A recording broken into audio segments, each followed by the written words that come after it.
This is Duke University.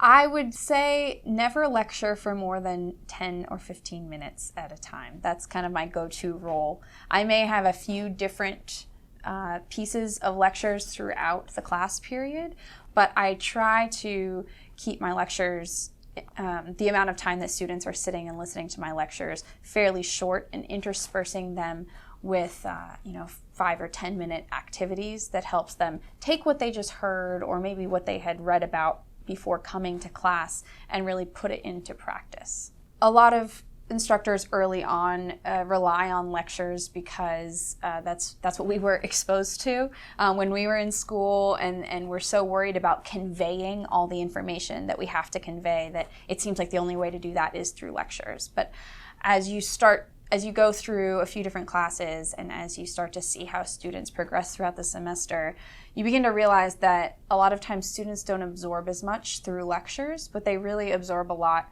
through in-class activities or discussions with their peers.